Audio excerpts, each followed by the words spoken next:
إن الحمد لله الأكرم الذي خلق الإنسان وكرم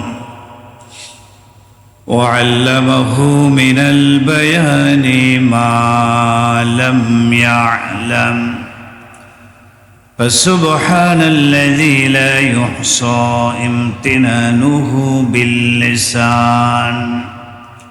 باللسان ولا بالقلم. ونشهد أن لا إله إلا الله وحده لا شريك له، ونشهد أن سيدنا وسندنا وحبيبنا وطبيبنا وطبيب قلوبنا وأرواحنا ومولانا محمدا عبده ورسوله الذي أرسله بالحق بشيرا ونذيرا وداعيا إلى الله بإذنه وسراجا وقمرا منيرا. أما بعد، فقد قال الله تبارك وتعالى في كلامه المجيد وفرقانه الحميد: أعوذ بالله من الشيطان الرجيم. بسم الله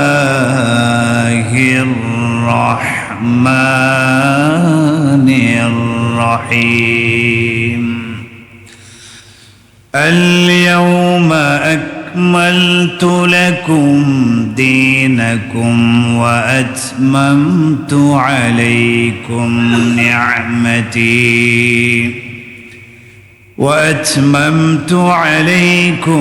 نعمتي ورضيت لكم الإسلام دينا.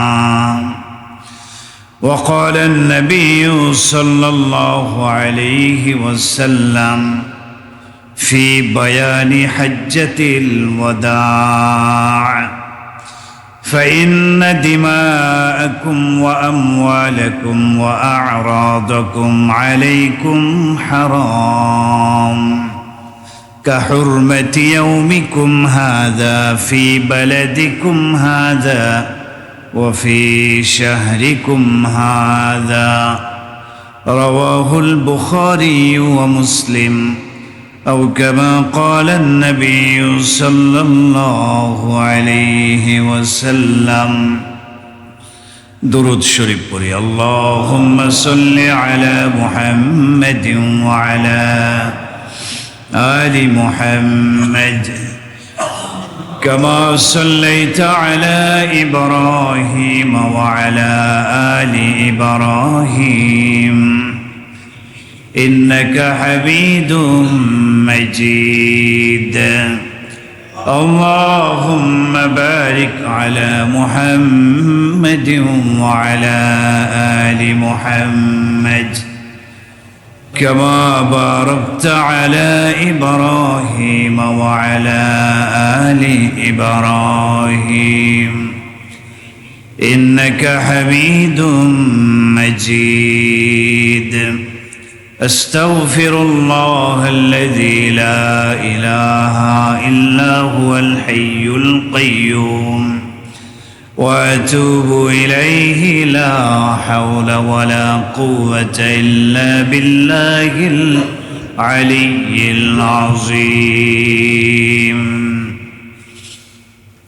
الحمد لله ثم الحمد لله।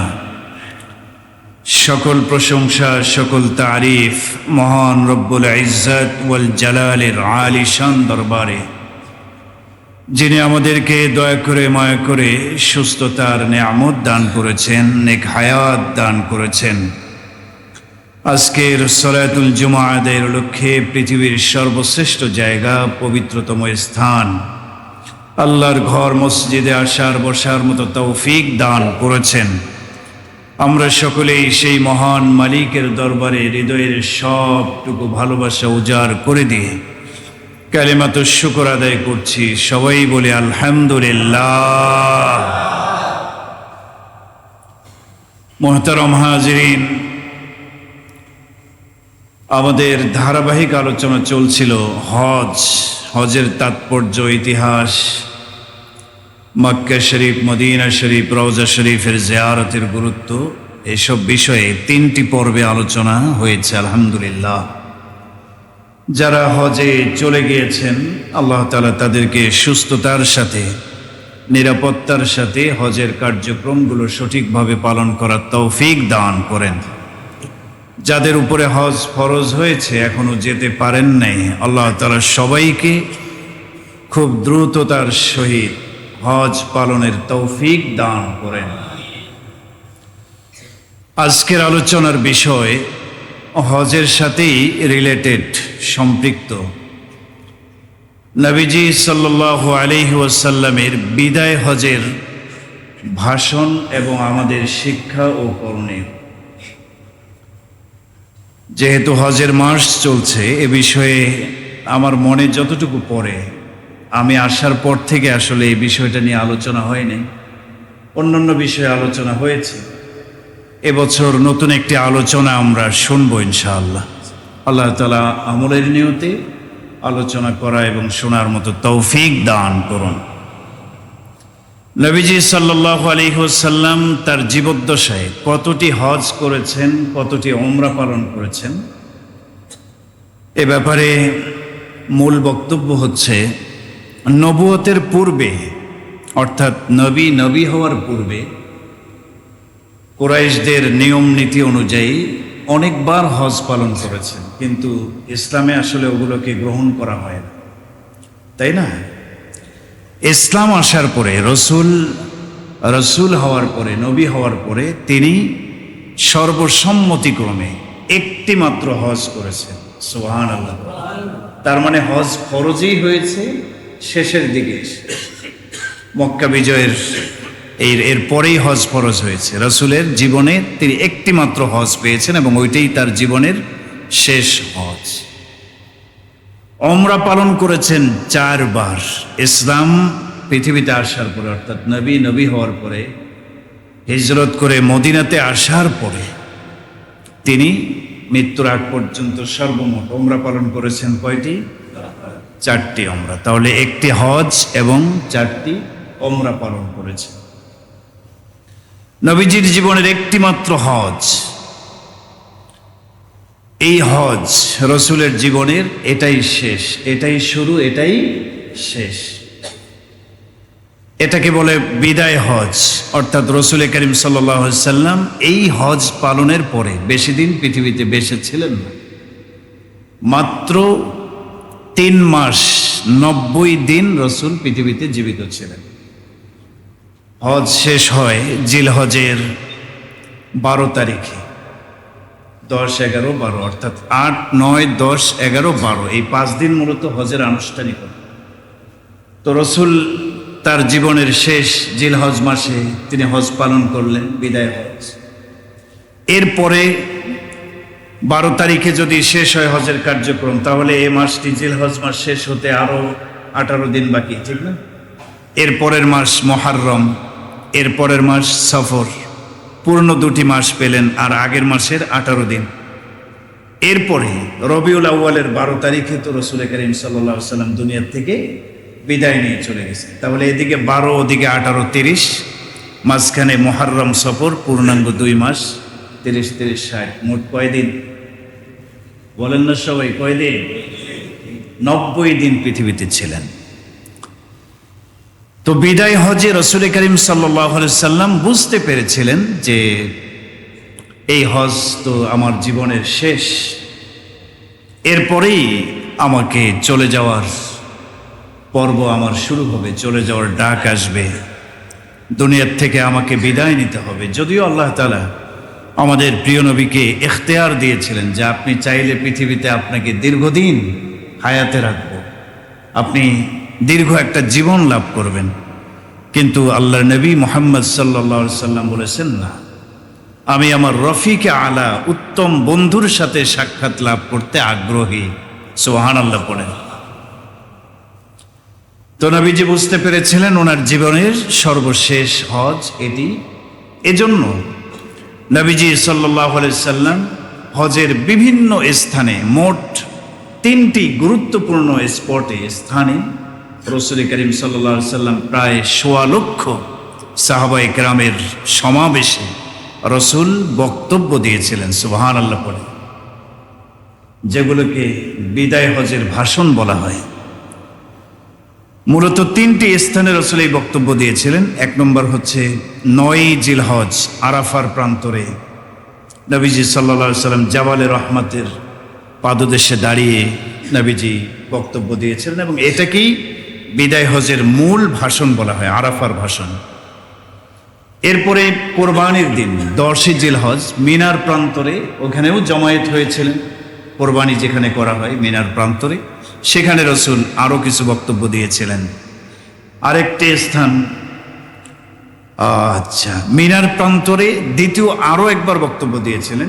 অর্থাৎ আইয়ামে তাশরিকের যে 3 দিন রয়েছে, 11, 12, 13ই জিলহজ, এই 3 দিনে রাসূল করিম সাল্লাল্লাহু আলাইহি সাল্লাম মিনার প্রান্তরে দ্বিতীয় আবারও কিছু বক্তব্য পেশ করেছিলেন। তো এই বিদায় হজের এই ভাষণগুলোকে সর্বমোট সবগুলোকে মিলিয়ে এটাকে বলা হয় বয়ানু হাজ্জাতিল ওয়াদা, বিদায় হজের ভাষণ। আজকের আলোচ্য বিষয়, নবীজি তার বিদায় হজে কি ভাষণ দিয়েছিলেন এবং আমাদের শিক্ষা কি। এই ভাষণটা আমাদের প্রত্যেকের জীবনের জন্য অত্যন্ত গুরুত্বপূর্ণ একটি ভাষণ, কারণ রাসূলের জীবনের শেষ ভাষণ হলো এটি, পূর্ণাঙ্গ বয়ান। এরপরে রাসূল আর করেন নাই। এত পরিপূর্ণ পূর্ণাঙ্গ একটি বয়ান, বক্তব্য রাসূল দিয়েছেন বিদায় হজের ভাষণে।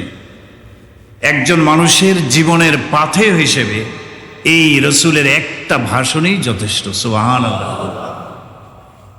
নবীজি সাল্লাল্লাহু আলাইহি সাল্লাম বিদায় হজের ভাষণ দিচ্ছেন আরাফার প্রান্তরে জাবালে রহমতে দাঁড়িয়ে।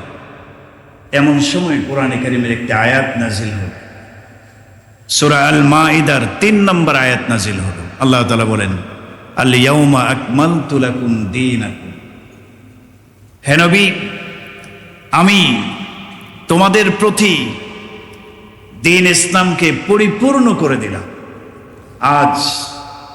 আজ এই আরাফার দিবসে আল্লাহ তাআলা বলেন, আমি তোমাদের উপরে দ্বীন ইসলামকে পরিপূর্ণ করে দিলাম। ওয়া আতমামতু আলাইকুম নি'মাতি, এবং আমি আমার নেয়ামতকে আজ তোমাদের উপরে পরিপূর্ণ করে দিলাম। ওয়া রাদিতু লাকুমুল ইসলাম দীনা, এবং তোমাদের দ্বীন ইসলামকে, তোমাদের এই দ্বীনের উপরে তোমাদের আমল আখলাক দেখে আমি আল্লাহ তাআলা রাদিতু, খুশি হয়ে গেছি। সুবহানাল্লাহ। এই আয়াত নাজিল হওয়ার পরে নবীজি সাল্লাল্লাহু আলাইহি সাল্লাম শাহাদাত আঙ্গুলি উঁচু করে বললেন, এই সাহাবায়ে কেরাম, তোমরা বলো আমি কি দ্বীন ইসলামের বাণী তোমাদের কাছে সঠিকভাবে পৌঁছে দিয়েছি? সাহাবায়ে কেরাম বললেন, হ্যাঁ। 3বার রাসূল সাহাবীদেরকে সাক্ষী রেখে ইসলামের দাওয়াত পৌঁছে দেওয়ার মর্মে স্বীকারোক্তি নিয়েছেন। সুবহানাল্লাহ। সাহাবায়ে কেরাম খুশি, কারণ আল্লাহ বলেছেন, আল ইয়াউমা আকমালতু লাকুম দীনাকুম ওয়া আতমামতু আলাইকুম নি'মাতি ওয়া রাদিতু লাকুমুল ইসলাম দীনা, দ্বীন ইসলামকে আমি পূর্ণাঙ্গতায় পৌঁছে দিয়েছি। সাহাবায়ে কেরাম খুশি এ কথা ভেবে যে আমরা মদিনাতে কত সংগ্রাম করলাম, কত যুদ্ধ করলাম ইসলামের জন্য, আজকে আল্লাহ তাআলা পূর্ণাঙ্গতায় ইসলামকে পৌঁছায় দিয়েছেন। সুবহানাল্লাহ। এবং আমাদের ঈমান, আখলাক, আমলে আল্লাহ তাআলা ঘোষণা দিয়েছেন, রাদিতু, আমি রাজি হয়ে গেছি। সুবহানাল্লাহ। সবাই খুশি। আয়াত নাজিল হওয়ার পরে নবীজির সাহাবায়ে কেরামদের মধ্যে খুশি অনুভব, খুশি রাখতে শুরু করলো, খুশি অনুভব হওয়া শুরু করলো। কিন্তু হযরতে আবু বকর সিদ্দিক রাদিয়াল্লাহু তাআলা আনহু তিনি এই আয়াত নাজিল হওয়ার সময় রসুলের সামনে দাঁড়িয়ে ছিলেন। হযরতে আবু বকর রাদিয়াল্লাহু তাআলা আনহু উনি খুশি হওয়ার পরিবর্তে কান্না শুরু করে দিলেন, চোখের পানি ফেলে ফেলে কান্না শুরু করে দিলেন। সবাই যখন খুশি, হযরতে আবু বকর কান্না শুরু করলেন, চোখের পানি বেয়ে বেয়ে জমিনে পড়ে যাচ্ছে। সাহাবায়ে কেরাম জিজ্ঞাসা করলেন, সাহাবায়ে কেরাম জিজ্ঞাসা করলেন, হে আবু বকর, আপনি কেন কান্না করছেন? ইয়া আবা বকরিন মা ইউবকিকা, হে আবু বকর কেন কান্না করছেন? হাযা ইয়াউমুন ফারাহুন, আজকের দিন তো বিরাট বড় খুশির দিন। ক্বাদ আকমালাল্লাহু লানা দীনানা, আল্লাহ তাআলা আমাদের দিনকে পরিপূর্ণ করে দিয়েছেন, আমরা সবাই খুশি, আপনি কেন কান্না করছেন? হযরতে আবু বকর রাদিয়াল্লাহু তাআলা আনহু উত্তর দিলেন, এ সাহাবীরা তোমরা খুশি, কিন্তু আমি এই মুহূর্তে কান্না করছি, কারণ কি? ইন্নাকা লা তাদরি মা ফিহা, এই যে আয়াত নাজিল হয়েছে, আমি ইসলাম পরিপূর্ণ করে দিলাম, দিন পরিপূর্ণ করে দিলাম, আমার নেয়ামতকে পূর্ণতায় পৌঁছায় দিলাম। এই বক্তব্যের মধ্যে, আয়াতের মধ্যে কি আছে তোমরা জানো নাই? এটার মধ্যে কি মর্ম লুকায় আছে এটা তোমরা জানো নাই, বুঝতে পারো নাই। তোমরা হাসতেছো, খুশি হয়ে গেছো। ইন্নামা নুইয়াত ইলাইনা নাফসু রাসূলিল্লাহি সাল্লাল্লাহু আলাইহি ওয়াসাল্লাম, অথচ আমার মনে হচ্ছে, আমি দেখতে পাচ্ছি আয়াতের মধ্যে রাসূলের ইন্তেকালের সংবাদ দেওয়া হয়েছে। নবীজি দুনিয়াতে আর থাকবে না। রাসূলের সাথে এতদিন আমরা ছিলাম, আজকে আয়াত নাজিল হওয়ার পরে আমার কাছে মনে হচ্ছে রাসূল আর আমাদের মাঝে বেশি দিন জীবিত থাকবেন না, ওনার বিদায়ের ঘন্টা বেজে গেছে। হযরতে আবু বকর রাদিয়াল্লাহু তাআলা আনহু বলেন, ইন্নাহু মা তাম্মা শাইউন ইল্লা বাদাআ নাকসুহু, কোন জিনিসের পরিপূর্ণতায় পৌঁছে যাওয়ার অর্থ হলো ওই জিনিসটা আর থাকবে না, মানে ওইটার আলোচনা বন্ধ হয়ে যাবে, কারণ এটা পরিপূর্ণতায় পৌঁছে গেছে। বাদাআ নাকসুহু, এটার হ্রাস শুরু হবে এখন থেকে, এটার বিলুপ্তি শুরু হবে এখন থেকে, কারণ এটা পূর্ণতায় পৌঁছে গেছে, এটা আর আলোচনায় থাকবে না। অতএব রাসূলের ব্যাপারে আল্লাহ বলেছেন, ওয়া আতমামতু আলাইকুম নি'মাতি, আমার নেয়ামতকে আমি পূর্ণ করে দিলাম। এই নেয়ামত মানে এক অর্থ হলো ইসলাম, আর এক অর্থ হলো মুহাম্মদুর রাসূলুল্লাহ সাল্লাল্লাহু আলাইহি ওয়াসাল্লাম। নবীকে আল্লাহ যে উদ্দেশ্যে পৃথিবীতে পাঠিয়েছেন, আল্লাহ বলেন পরিপূর্ণ হয়ে গেছে। আবু বকর বুঝে ফেলছেন যে আর রাসূল থাকবেন। এ কথা বলার পর সাহাবায়ে কেরাম রাসূলের এই বিদায়, এই বিয়োগ বিচ্ছেদ বেদনা অন্তরে সহ্য করতে পারলেন না। বর্ণনায় আসছে, আবু বকরের এই উক্তির পরে সাহাবায়ে কেরামের চোখ দিয়ে অশ্রু ঝরে পড়তে লাগলো, অশ্রু পড়তে লাগলো। তো রাসূল করিম সাল্লাল্লাহু আলাইহি সাল্লাম এই বিদায় হজের ভাষণে কিছু ওসিয়ত করে গেছেন উম্মতের জন্য, কিয়ামত পর্যন্ত আগত সমস্ত উম্মতে মুহাম্মাদের জন্য ওসিয়ত করে গেছেন। ওসিয়ত মানে মৃত্যুর আগে বাবা সন্তানের জন্য যে ওসিয়ত করে, যে উপদেশ দেয়, এটাকে নসিহত না ওসিয়ত বলে। এটা পালন করা জরুরি। আমাদের সকলের রুহানি পিতা কে? মুহাম্মদুর রাসূলুল্লাহ। আন-নাবিয়্যু আওলা বিল মুমিনিনা মিন আনফুসিহিম ওয়া আজওয়াজুহু উম্মাহাতুহুম। আল্লাহ বলেছেন মুমিনদের কাছে রাসূল হচ্ছেন তাদের জীবনের চেয়েও বেশি প্রিয়। সুবহানাল্লাহ। এবং রাসূলের স্ত্রীগণ উম্মতের জন্য মা, রুহানি মা স্বরূপ। অতএব রাসূল আমাদের রুহানি পিতা। সুবহানাল্লাহ, সুবহানাল্লাহ। একজন পিতা যেভাবে সন্তানের জন্য মৃত্যুর আগে নসিহত করে যান, ওসিয়ত করে যান, আমাদের রুহানি পিতা বিদায় হজের ভাষণে তিনটি গুরুত্বপূর্ণ জায়গায় উম্মতের জন্য শিক্ষার জন্য কিছু বক্তব্য পেশ করেছেন, যেটাকে বিদায় হজের ভাষণ বলা হয়। আমাদের প্রত্যেকের মাথার মধ্যে রসুলের বিদায়ী কথাগুলো থাকা দরকার এবং এগুলো সামনে রেখে জীবন পরিচালনা করা দরকার। শেষ বয়ানে রসুল ওই বিষয়গুলোকেই উল্লেখ করেছেন যেগুলো আমাদের জন্য অত্যন্ত জরুরি এবং ইসলামের মৌলিক যে বিষয়গুলো, একজন মানুষ মুসলমান হওয়ার জন্য, খাঁটি মুমিন হওয়ার জন্য ইসলামের মৌলিক কিছু বিষয় আছে, এগুলি নিজের মধ্যে ধারণ করতে হবে। এ বিষয়গুলোর গুরুত্ব রসুল শেষ বয়ানে দিয়েছেন। রসুল করিম সাল্লাল্লাহু আলাইহি সাল্লামের বিদায় হজের ভাষণের সার কথা কি 20টি পয়েন্টে আপনাদের সামনে উপস্থাপন করার চেষ্টা করব। প্রত্যেক পয়েন্ট 2 মিনিট করেও যদি দেওয়া হয়, কয় মিনিট সময় লাগবে? 40 মিনিট। তার মানে বোঝা গেছে যে আলোচনা ভালোভাবে করা মুশকিল হয়ে যাবে, তাই না? এরপরও শুরু করি ইনশাআল্লাহ। বাকি পূর্ণতা দেওয়ার মালিক কে? আল্লাহ। সর্বপ্রথম রসুল করিম সাল্লাল্লাহু আলাইহি সাল্লাম বিদায় হজের ভাষণে মূলত 20টি বিষয়কে প্রাধান্য দিয়েছে।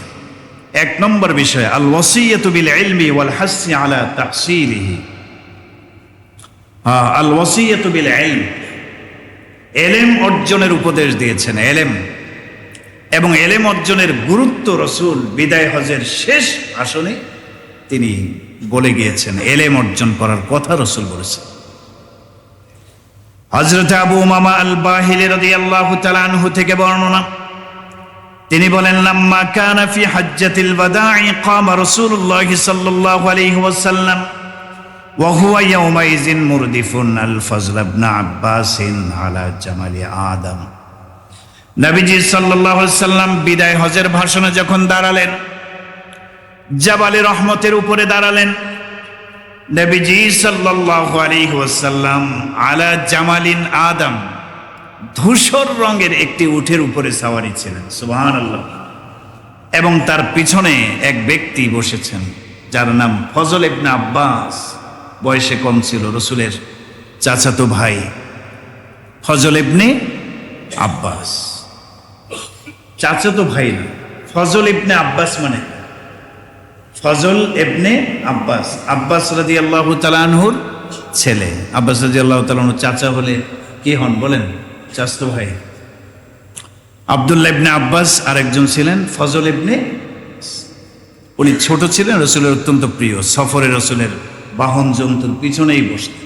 তো এই বিদায় হজের ভাষণ যখন রসুল ধূসর উটের উপরে বসে দিচ্ছেন, ধূসর রঙের উটের উপরে, তখন তার পিছনে বসা ফজল ইবনে আব্বাস রাদিয়াল্লাহু আনহু, নবীজি বললেন, ইয়া আইয়ুহান নাস, হে মানব সকল, খুযু মিনাল ইলমি ক্বাবলা আন ইউকবাযাল ইলম, এলেম পৃথিবী থেকে উঠিয়ে নেওয়ার পূর্বে তোমরা এলেম অর্জন করো। সুবহানাল্লাহ পড়ে। এলেম পৃথিবী থেকে উঠিয়ে নেওয়ার পূর্বে তোমরা দ্বীনি ইলম, দ্বীনি জ্ঞান অর্জন করো। সুবহানাল্লাহ।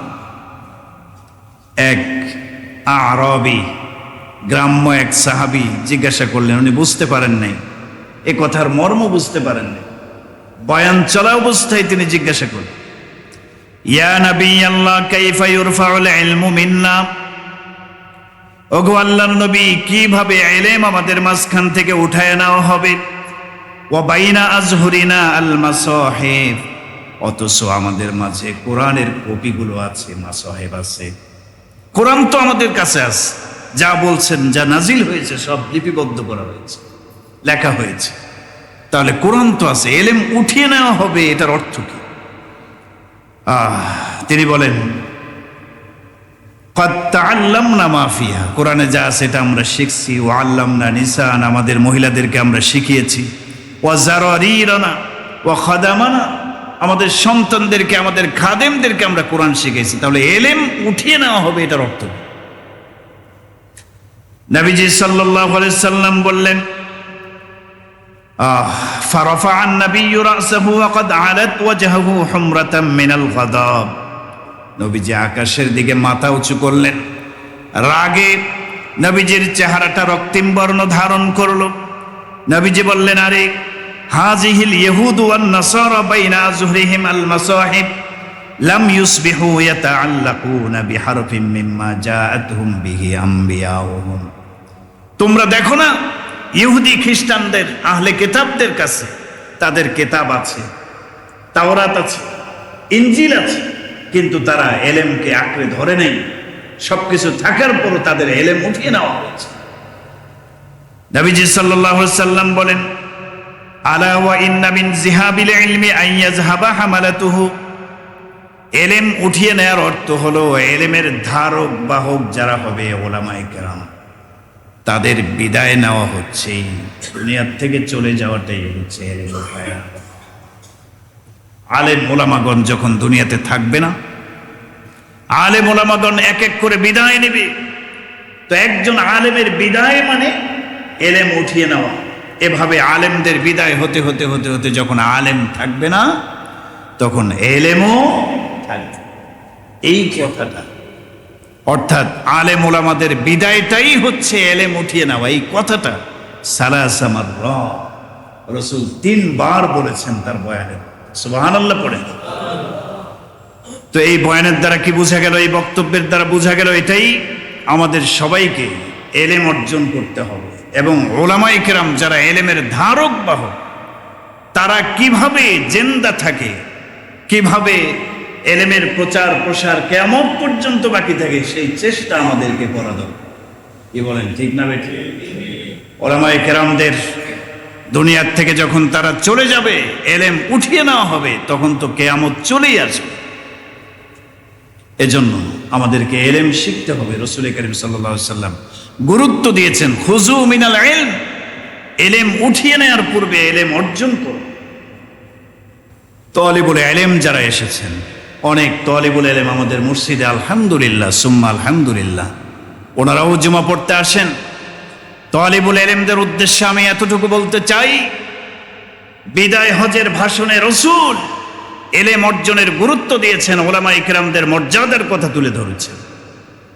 আলেম হওয়া, হাফেজ হওয়া, মুফতি মুহাদ্দিস হওয়া, এটা নিজের মেধা, বুদ্ধি, জ্ঞান, গরিমার উপর ভিত্তি করে হয় না। আল্লাহর রহমত ছাড়া এটা সম্ভব না। আল্লাহ তাআলা আপনাদেরকে মাদ্রাসায় কবুল করেছেন, তালিবুল ইলম হওয়ার সৌভাগ্য দান করেছেন। বিদায় হজের ভাষণে রাসূল গুরুত্ব দিয়েছেন, এলেম অর্জন করলে লাভ কি? দুনিয়াতেও লাভ, আখিরাতে তো লাভ আছে। ইয়ারফাইল্লাহুল্লাযীনা আমানু মিনকুম ওয়াল্লাযীনা উতুল ইলমা দারাজাত। এই পৃথিবীর সমস্ত মানুষের মধ্যে আল্লাহ বলেন ঈমানদারদের মর্যাদা বেশি, আবার ঈমানদারদের মধ্যে যারা আলেম তাদের মর্যাদা বেশি। সুবহানাল্লাহ পড়েন। সূরা মুজাদালা আল্লাহ নিজেই বলেছেন ঈমানদারদের মধ্যে যারা আলেম। অন্য আয়াতে বলছেন, কুল হাল ইয়াস্তাবিল্লাযীনা ইয়ালামুনা ওয়াল্লাযীনা লা ইয়ালামুন। দ্বীনি বিষয়ে যারা জ্ঞানী, যারা জ্ঞানী না, আলেম যারা আলেম না, তারা কি সমান? আল্লাহ বলেন লা ইয়াস্তাবুন, না, সমান হতে পারে না। আলেম ওলামাদের মর্যাদা কেন বেশি? কারণ রাসূল করিম সাল্লাল্লাহু আলাইহি সাল্লাম উনি তো ইলমের ধারক বাহক ছিলেন। ওনার ইন্তেকালের পরে আল্লাহ তাআলা নবুয়তের দরজাটাকে একদম বন্ধ করে দিয়েছেন। এই দরজা বন্ধ, কিয়ামত পর্যন্ত আর কোন নবী পৃথিবীতে আসবে, তবে প্রত্যেক যুগে যুগে আগে রাসূল আসতো, নবী আসতো, এবং হাজার হাজার পয়গম্বর, লাখ লাখ পয়গম্বর পৃথিবীতে আসছে। কিয়ামত পর্যন্ত আর আসবে না। তাহলে দ্বীনের মিশন কিভাবে চলবে? নবীদের জায়গায় আল্লাহ তাআলা উম্মতের আলেমদেরকে রেখেছেন নবী হিসেবে না, নবীর ওয়ারিস হিসেবে। সুবহানাল্লাহ। নবীদের দাম বেশি, তাদের জায়গায় স্থলাভিষিক্ত ওলামায়ে কেরাম ওয়ারিস হিসেবে আছেন। এই জন্য তাদেরও দাম আল্লাহ পাকের কাছে বেশি। যাদেরকে আল্লাহ ইলম হাসিল করার তৌফিক দিয়েছেন, শুকরিয়া আদায় করতে হবে এবং ইলম অনুযায়ী নিজের জীবন গঠন করতে হবে। আল্লাহ তাআলা আমাদের তৌফিক দান করুন। ইলম অর্জনের জন্য শুধু মাদ্রাসায় পড়াশোনা করে আলেম হতে হবে, এছাড়া যাবে না, এরকম নাকি? সবার জন্য ইলম অর্জনের দরজাটা খোলা আছে। কি বলেন, ঠিক না বেঠিক?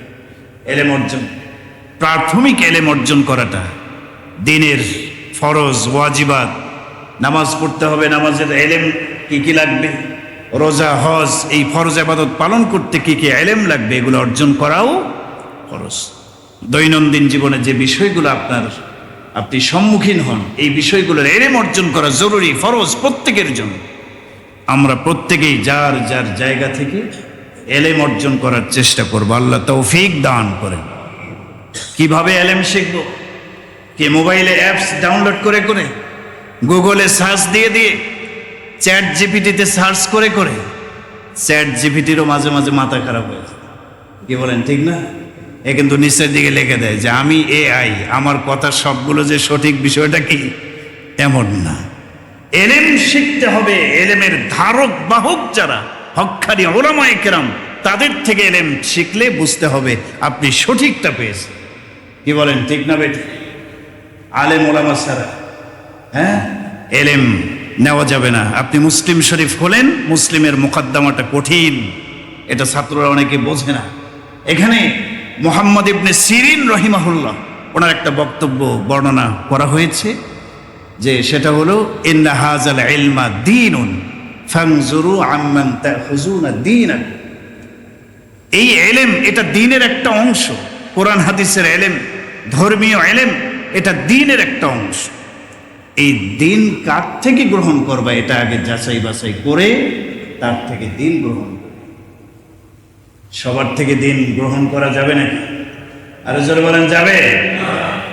এক শ্রেণীর বর্তমান ইসলাম নামধারী, ওরা দাবি করতেছে কোরআন মানো, হাদিস মানা যাবে না, কোরআন মানো। কোরআন কি বলে? কোরআন মানো। এরা আহলে কোরআন, এদের নাম কি বলেন? আহলে কোরআন।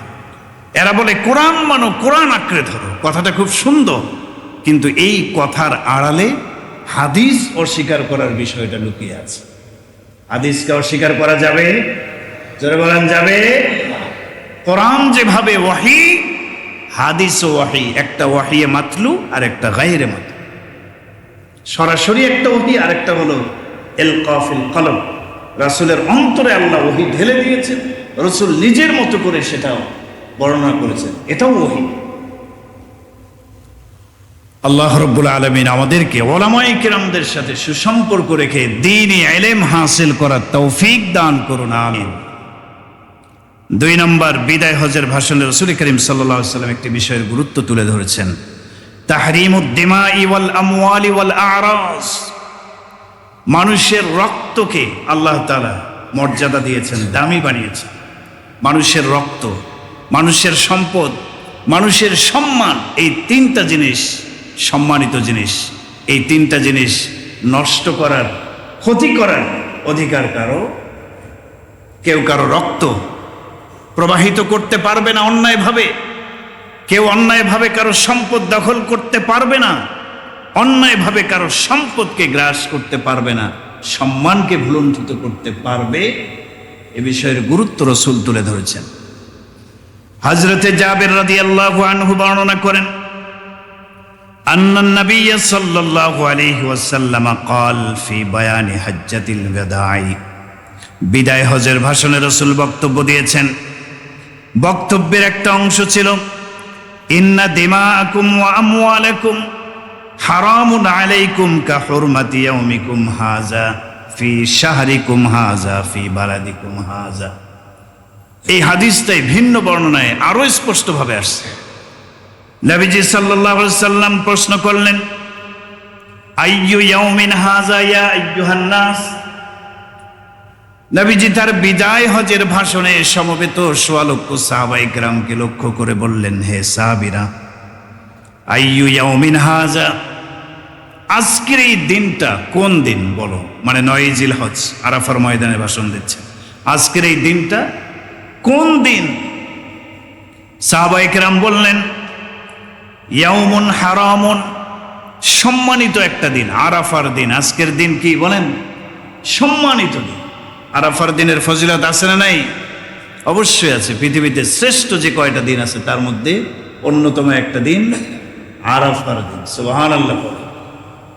সাহাবায়ে কেরাম বললেন, কেন? আজকের দিন তো খুব সম্মানী একটা দিন। নবীজি আবার প্রশ্ন করলেন, ফাআইয়ু বালাদিন হাযা, এই যে শহরটা আছে, এই শহরটা কেমন তোমাদের কাছে, তোমরা বলো। এই শহর মানে মক্কা, মক্কা শহর, এটা কেমন? সাহাবায়ে কেরাম উত্তর দিলেন, বালাদুন হারামুন, এই শহরটা তো অনেক দামি শহর, পবিত্র শহর, সম্মানিত শহর। রাসূল আবার প্রশ্ন করলেন, ফাআইয়ু শাহরিন হাযা, এই মাসটা কেমন বড়? এই মাস মানে কোন মাস? জিলহজ মাস। ভাষণ চলতেছে কোন মাসে বলেন? জিলহজ মাস। এখন তো জিলকদ মাস, কিন্তু রাসূল যে ভাষণ দিয়েছেন কোন মাস ছিল? নবীজি বললেন, এই মাসটি কেমন তোমাদের কাছে? সাহাবায়ে কেরাম বললেন, শাহরুন হারামুন, সম্মানিত একটা মাস। 4 মাসকে সম্মান দিয়েছেন আল্লাহ, তন্মধ্যে একটা মাস হলো জিলহজ মাস, সম্মানিত মাস। নবীজি বললেন, যেভাবে তোমরা যে শহরে আছো এই শহরটা দামি শহর, সম্মানিত শহর, যে মাসে অবস্থান করছো এই মাসটা অনেক সম্মানিত মাস, ঠিক তেমনি ভাবে আল্লাহ তাআলা তোমাদের রক্ত, তোমাদের পরস্পরের রক্ত এবং তোমাদের সম্পদ, তোমাদের সম্মান আল্লাহ তাআলা সম্মানিত করে দিয়েছেন। কাহুরমাতি ইয়াউমিকুম হাযা, কেমন সম্মানিত? যেভাবে আজকের দিন সম্মানিত, এই শহরটা যেভাবে সম্মানিত, এই মাসটা যেভাবে সম্মানিত, আরেক মুসলমানের রক্তও সম্মানিত, আরেক মুসলমানের সম্পদও সম্মানিত, আরেক মুসলমানের সম্মান মর্যাদা এটাও সম্মানের বিষয়। কি বুঝালেন রাসূল? রক্ত এটা সম্মানিত জিনিস, আরেকজনের রক্ত অন্যায়ভাবে রক্ত ঝরানো, হত্যা করা এটা যাবে না, এটা হারাম। রাসূল এটাই বুঝিয়েছে, লা তাকতুলুন নাফসাল্লাতী হারামাল্লাহু ইল্লা বিল হক। আল্লাহ যে প্রাণকে সম্মানিত করেছেন এই প্রাণকে তোমরা হত্যা করো না। নবীজি সাল্লাল্লাহু আলাইহি সাল্লাম রক্তের মূল্য বুঝালেন, রক্ত দামি, এই রক্ত বিনা কারণে অন্যায়ভাবে কারো রক্ত ঝরানো, হত্যাযজ্ঞ করা এগুলি যাবে না। আমওয়ালাকুম, তোমাদের সম্পদ, পরস্পরে একজনের কাছে আরেকজনের সম্পদ সম্মানিত, পবিত্র। এই সম্পদকে অন্যায়ভাবে দখল করা যাবে না, অন্যের সম্পদকে কুক্ষিগত করা যাবে না, তার অনুমতি ছাড়া নেওয়া যাবে না। ঠিক তেমনি ভাবে আরাজাকুম, তোমাদের সম্মান মর্যাদা প্রত্যেকের আলাদা আলাদা ভাবে, যার যেই সম্মান মর্যাদা আছে এটা তোমার কাছে অনেক দামি, এই মর্যাদা রক্ষা করা দরকার। আরেকজনের সম্মান মর্যাদা নষ্ট করার অধিকার তোমাদের নাই। নবীজি সাল্লাল্লাহু আলাইহি সাল্লাম বিদায় হজের ভাষণে এই গুরুত্ব দিয়েছে। এজন্য প্রিয় ভাই, হত্যাযজ্ঞ এগুলি ভালো জিনিস না। আল্লাহ তাআলা কোরআনে বলেছে, মান কাতালা নাফসান বিগাইরি নাফসিন ফাকান্নামা কাতালান নাসা জামিআ, যে ব্যক্তি অন্যায়ভাবে একটি প্রাণ নষ্ট করলো, একজনকে অন্যায়ভাবে হত্যা করলো, সেজন্য গোটা জাতিকে হত্যা করলো, এই গুনাহ তার আমলনামায়। অন্যের সম্মান মর্যাদা নষ্ট করা এটা কবিরা গুনাহ।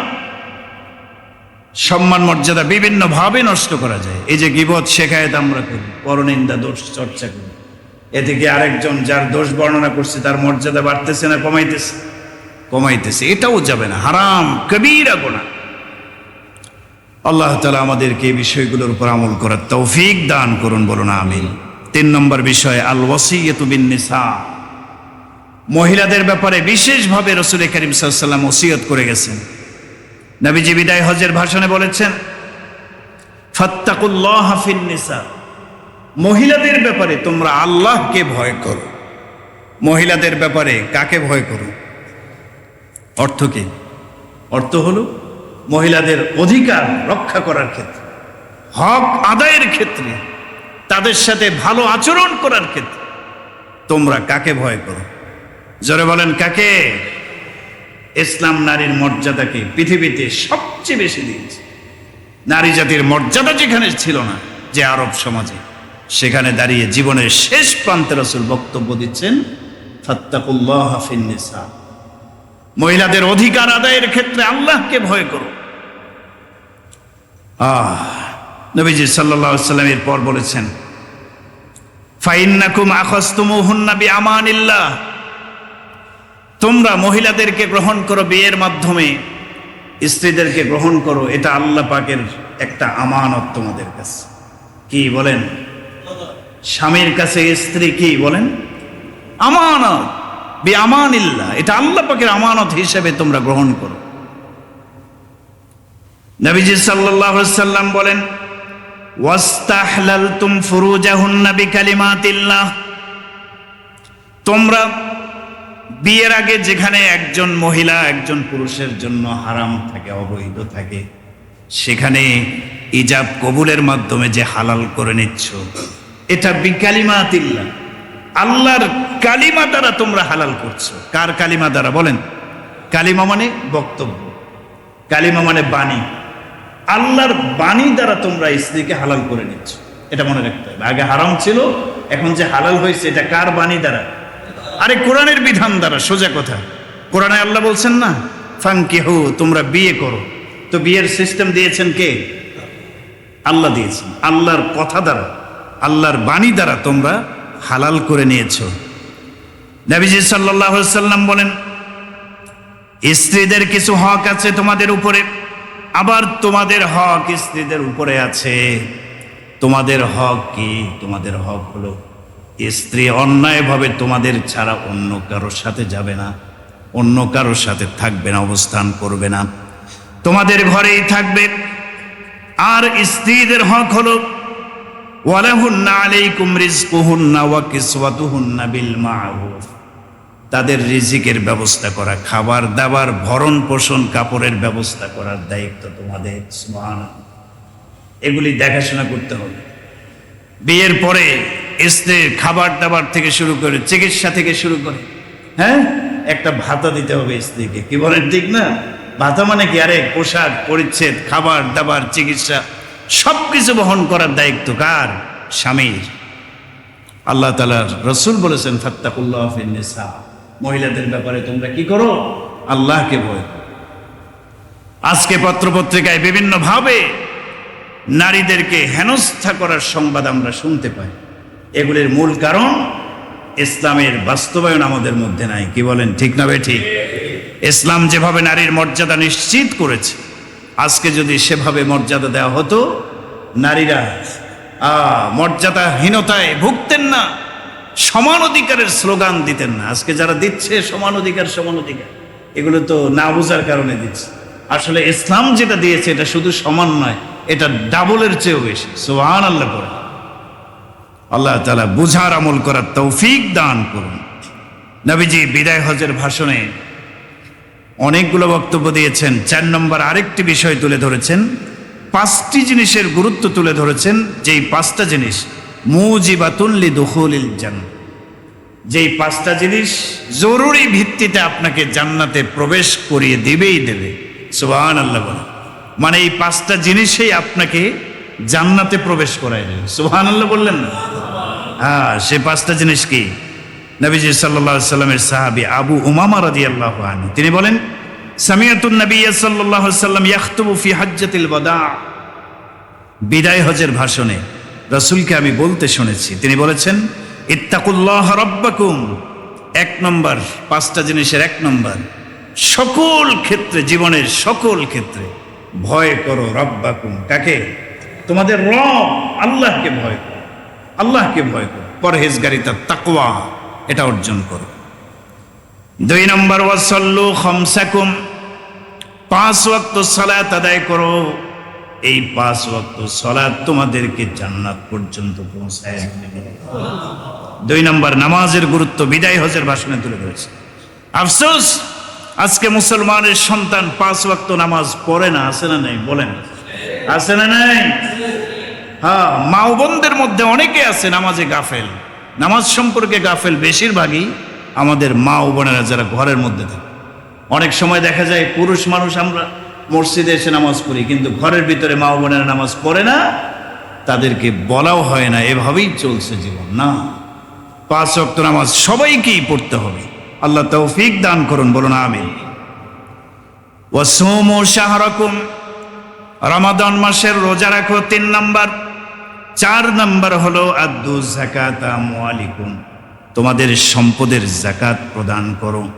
ওয়াতিউ যা আমরিকুম, 5 নম্বর, তোমাদের আমিরের আনুগত্য করো। তোমাদের যে ধর্মীয় নেতা, তার কি করো? অনুসরণ করো। ধর্মীয় রাহবারের অনুসরণ করো। এই 5টা জিনিস কেমন? রাসূল বলেন, তাদখুলু জান্নাতা রাব্বিকুম, তোমরা এই 5টা কাজ করবা, তোমাদের রবের জান্নাতে শান্তি নিরাপত্তার সাথে প্রবেশ করবা। সুবহানাল্লাহ। 5টা জিনিস করতে রাজি আছি তো আমরা ইনশাআল্লাহ। 1 নম্বর, ভয় করব কাকে? 2 নম্বর নামাজ পড়ব, 3 নম্বর যাকাত আদায় করব, 4 নম্বর আর বলেন না কি রমাদানের রোজা, 5 নম্বর ধর্মীয় নেতার কি করা, অনুসরণ করা। আল্লাহ তাআলা তৌফিক দান করুন, বলো না। মাত্র 20টা পয়েন্টের 5টা আলোচনা হলো, হোক না, আগামীতে আরো কিছু আলোচনা হবে ইনশাআল্লাহ। আল্লাহ তাআলা বিদায় হজের ভাষণ থেকে আমাদেরকে শিক্ষা গ্রহণ করে আমাদের জীবন পরিচালনা করার মতো তৌফিক দান করুন। ওয়া আখিরু দাওয়ানা আনিল হামদুলিল্লাহি রাব্বিল আলামিন। যারা সুন্নত পড়েন নাই 4 রাকাত কাবলার জন্য সুন্নত পড়ে নেন।